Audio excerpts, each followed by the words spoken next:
Corporación Educativa de la Enciclopedia Británica.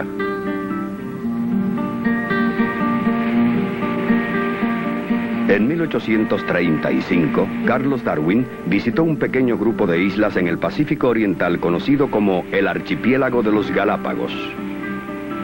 Darwin descubrió que los seres vivos que encontró en estas islas eran distintos a los que había hallado en otros sitios. Entre las muchas plantas y animales raros, había una gran variedad de pinzones. Encontró 14 especies de esas aves. En cada caso, el pico se había adaptado a los hábitos especiales del pájaro. Algunas formas de ellos estaban equipadas para triturar semillas o para desalojar insectos. Una estaba adaptada hasta para chupar la sangre de otras aves. ¿Cómo se habían desarrollado todas esas formas? Darwin presentó luego una teoría que explicaba la aparición de nuevas formas, y esta se conoció como la teoría de la evolución. Respaldando esta teoría de desarrollo evolutivo, estaba la prueba de los restos fósiles. Durante millones de años, el registro de fósiles demostraba la constante aparición de nuevas variedades. Lentamente, una especie podía transformarse totalmente, incorporando muchos cambios pequeños. Pero persistía la pregunta central: ¿por qué aparecían variaciones en la estructura física? Y si esas variaciones eran beneficiosas, ¿cómo se preservaban y pasaban a las siguientes generaciones?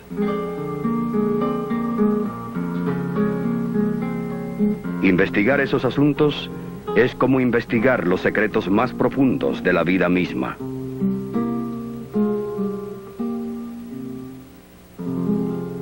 La célula viva, ADN.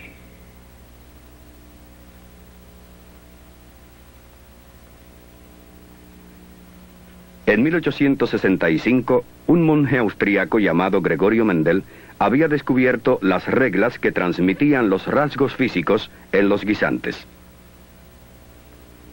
Cruzando el polen de plantas verdes y amarillas, descubrió que la segunda generación se parecía a solo uno de sus padres. El color del otro padre aparecería en la tercera generación, a razón de 3:1. Mendel también observó que los rasgos de color eran independientes de otros, como los de tamaño y forma. Llegó a la conclusión de que los rasgos los llevan diminutas unidades físicas y a veces sus efectos estaban ocultos, pero las unidades estaban presentes. Hoy esas unidades se llaman genes. El invento del microscopio trajo pruebas para respaldar la teoría de Mendel. Por primera vez pudieron ver los científicos cómo se reproducían las células vivas. Primero, el contenido del núcleo se condensaba en largas hebras. Eran los cromosomas. Los cromosomas se dividían en dos grupos, cada uno aparentemente idéntico al original. Se separaban y se formaban dos nuevas células. Cada célula recibía un grupo completo de cromosomas.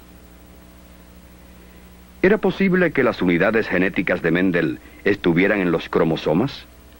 Eso explicaría cómo pasaban los rasgos de una generación a la otra. Pero una mejor comprensión del proceso no llegaría hasta que pudieran sacarse los cromosomas de una célula para estudiarlos directamente.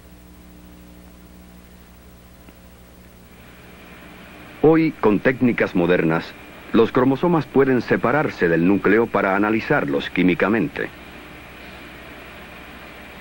Aquí, células del tumor de un ratón se enfrían y se concentran en una centrífuga.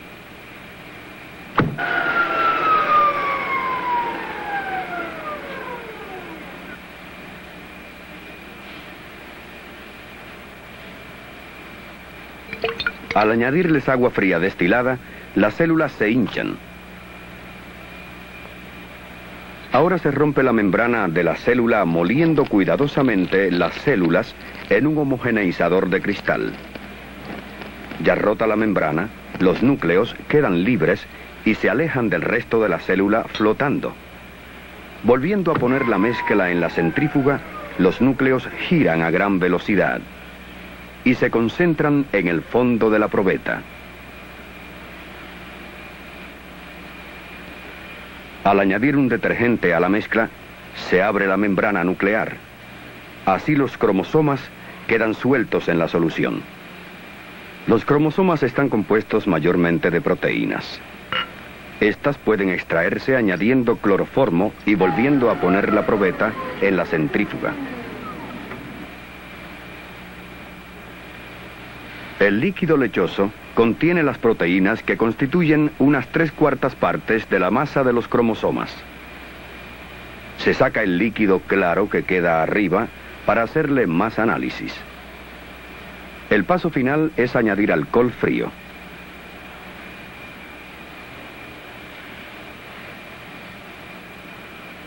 Al mezclarlo, se forma un precipitado gelatinoso. Este es el ácido desoxirribonucleico, o ADN.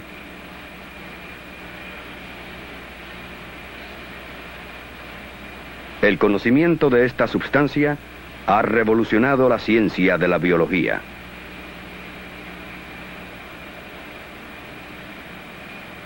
Para saber más del ADN, disolveremos una pequeña cantidad en una solución salina. Al añadirle un ácido fuerte, las moléculas ADN se rompen en fragmentos o subunidades. Usando la técnica de cromatografía de capa delgada, podemos separar esas subunidades. La separación, por lo general, tarda varias horas, según el solvente del fondo sube por acción capilar. Bajo una luz ultravioleta vemos que las subunidades suben a diferentes velocidades.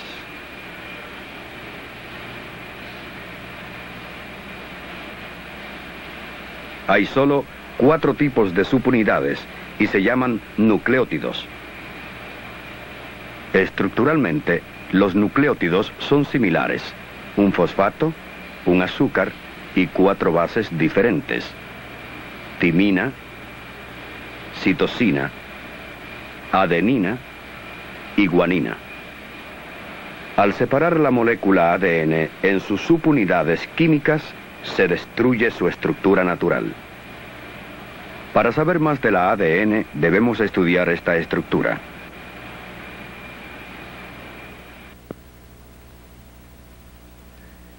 Este dibujo en una hoja de película fotográfica muestra cómo un rayo de rayos X fue dispersado por una sola fibra de ADN.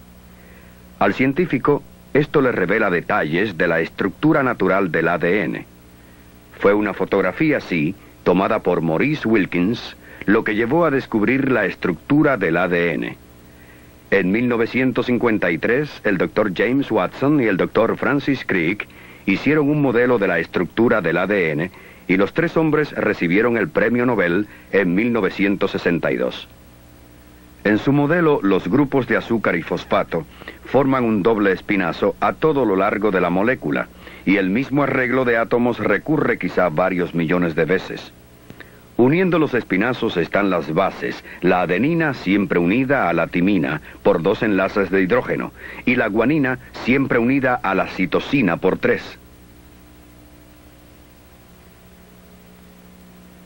Finalmente, las 2 sartas unidas se enroscan una en la otra para formar una espira doble.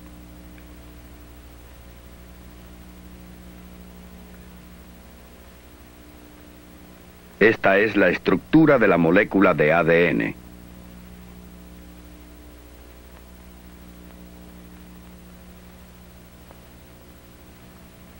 La molécula de ADN forma el material genético de toda célula viva. Pero las células vivas en sí están hechas mayormente de proteínas, largas cadenas de aminoácidos. Diferentes células contienen diferentes proteínas.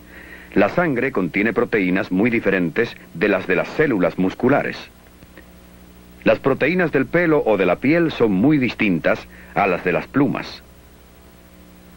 Cuando pensamos en todas las formas que toman las cosas vivas, la lista de proteínas se expande ilimitadamente. En el instante de la fertilización, un individuo hereda toda la información detallada necesaria para producir proteínas. Esta información está en dos juegos de genes que el organismo hereda de sus padres. Un juego procede del óvulo sin fertilizar de la madre. El otro procede del semen del padre. El núcleo del óvulo fertilizado es microscópico, pero contiene un juego completo de instrucciones para la producción de cada proteína que el organismo necesite. Son las moléculas de ADN en el núcleo las que contienen las instrucciones. La molécula de ADN proporciona una serie de señales o clave que dirigen la producción de proteína. Las letras de la clave corresponden a las bases de la espira doble, C por citosina, G por guanina, A por adenina y T por timina. Cada molécula de proteína tiene su propia clave determinada por la secuencia de esas bases. Empezando en un lugar activo, un grupo de enzimas se une a la molécula de ADN. Este grupo de enzimas lee el mensaje en clave. Parte del grupo recorre una sarta de la espira. Reconoce químicamente las bases al pasarlas e iguala con ellas otros nucleótidos de los alrededores, creando una nueva molécula. Lo hace según las reglas correctas de apareamiento, C con G y A con U. U representa uracil, que reemplaza la timina en esta nueva molécula. La nueva molécula es ácido ribonucleico, o ARN, que es un paso intermedio en la producción de proteína. Estas nuevas moléculas de ARN se llaman el mensajero ARN, porque llevan el mensaje transcrito a otra parte de la célula, fuera del núcleo, para descifrarlo. El mensajero ARN llega hasta un ribosoma. Es aquí donde en realidad se fabrican las proteínas. El ribosoma lee el mensaje del ARN en grupos de 3 letras llamados codones. Los codones son las palabras del mensaje. Cada uno se aparea con un aminoácido específico que se trae y se sujeta en secuencia. Según se van leyendo los codones a través del ribosoma, se alarga la molécula de proteína que está formándose. El último grupo de 3 letras tiene la clave para terminar el proceso, y la oración, en forma de molécula de proteína, queda completa. Podemos decir que la síntesis de la proteína es un proceso de 2 pasos. La secuencia de las bases del ADN se transcribe en una secuencia igual en una molécula de ARN. Esta secuencia de bases, a su vez, se traduce en una secuencia de aminoácidos que forman la molécula de proteína. Esta parte de la molécula de ADN, desde el primer lugar activo hasta el codón final, parece corresponder al gene de Mendel.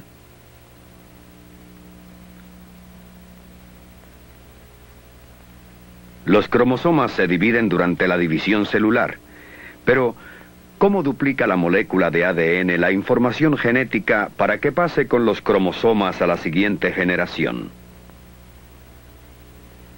El modelo de Watson y Crick de la estructura de ADN sugiere cómo se lleva a cabo este duplicado.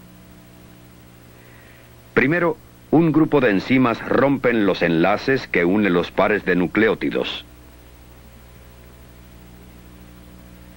Otro grupo de enzimas forma horquillas repetidoras que se mueven por la molécula en ambas direcciones, rompiendo los enlaces de hidrógeno. Un tercer grupo de enzimas recorre cada sarta y une un nuevo nucleótido a su pareja adecuada.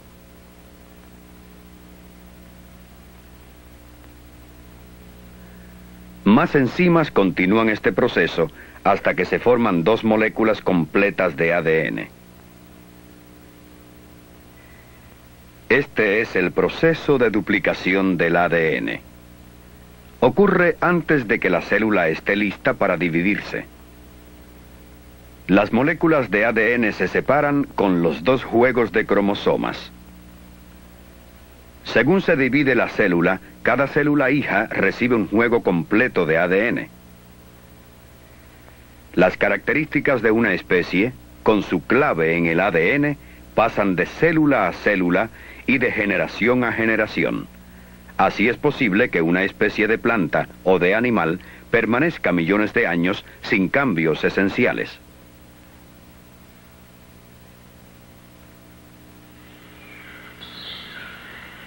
Ya sabemos que la ADN es la molécula de la herencia, que dirige la producción de proteínas y así controla la estructura de una planta o de un animal.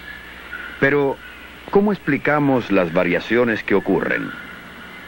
¿Cómo explicamos la aparición de formas de vida totalmente nuevas en la faz de la Tierra? La secuencia de las bases en la molécula de ADN puede cambiarse por radiación ionizante o por la acción de ciertos agentes químicos. O puede ocurrir un error al entrar nuevas bases en el proceso de duplicación. Las enzimas recorren la molécula constantemente, reparando fallas. Las roturas en una sarta o el inadecuado apareamiento de bases se arreglan casi inmediatamente. Pero si se quita una pareja de bases o la reparación es defectuosa, tal vez no se corrija el error. A una secuencia así alterada se le llama mutación. Aunque son raras, cuando hay una mutación, pasará de una generación a otra como cualquier otro rasgo. En cambio, en la molécula de ADN puede tener poco efecto o puede cambiar radicalmente un organismo. La mutación en los humanos causa lo que se llama anemia drepanocítica. La hemoglobina es la proteína de las células de la sangre que recoge el oxígeno y lo lleva a otras partes del cuerpo. La molécula de hemoglobina está hecha de 4 proteínas. Las moléculas de oxígeno recogidas en los pulmones están enlazadas débilmente a un ion de hierro en el centro de cada proteína. La estructura de cada proteína está determinada por la clave de 3 letras de la molécula de ADN. Un cambio en esta clave causa la anemia drepanocítica. La mutación altera solo uno de los 146 aminoácidos de la molécula de proteína. Pero cuando la hemoglobina descarga el oxígeno que lleva, en lugar de quedar separada como las moléculas normales de hemoglobina, las moléculas drepanocíticas se unen formando largas cadenas que obligan a la célula de sangre a cambiar su forma normal. Las células distorsionadas pueden sufrir daño o destruirse, y el resultado es anemia en la persona que lleva la mutación.